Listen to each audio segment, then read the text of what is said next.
Hello, everybody. Managing in the United States can be a challenge, but managing overseas can be a challenge as well. There's differences that we see in each country. So to have the same skill set and to manage in the same manner in the United States and in other countries is something that's not the most appropriate or beneficial to being a success. In fact, there's some countries that are similar, more similar to the United States, and others that are dissimilar. And so you need to have a varying set of skills in order to properly manage in different environments. It's no different than industries, maybe more variables, but no different than industries. So if you're managing a Walmart or a Nordstrom's, it's different than managing a Ford Motor plant.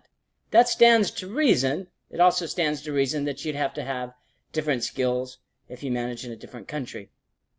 What are some of the variables that come into play internationally that may not come into play nationally? There's several. And the first is somewhat obvious, which is different cultures. We have different cultures in this country than we did at other countries.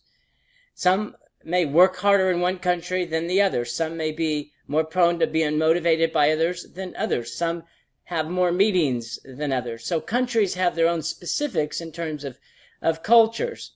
In some countries, they take naps in the afternoon. That's something that's going to have to be taken into account when you create a business in another country and you bring a manager in.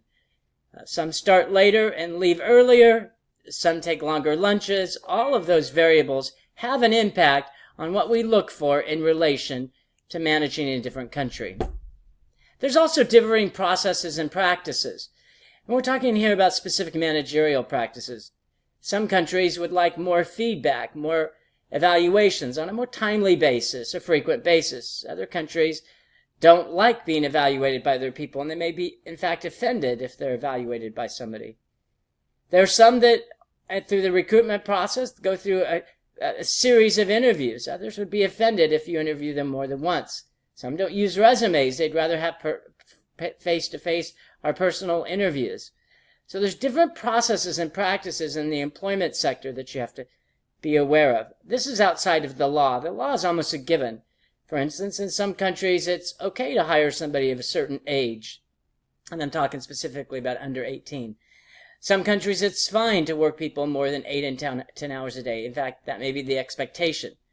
But in the United States, that's different. The expectations are different. So this deals really with the processes and practices. And finally, differing ambitions. People have different ambitions as to why they work and what they work for. Some are motivated for different aspects.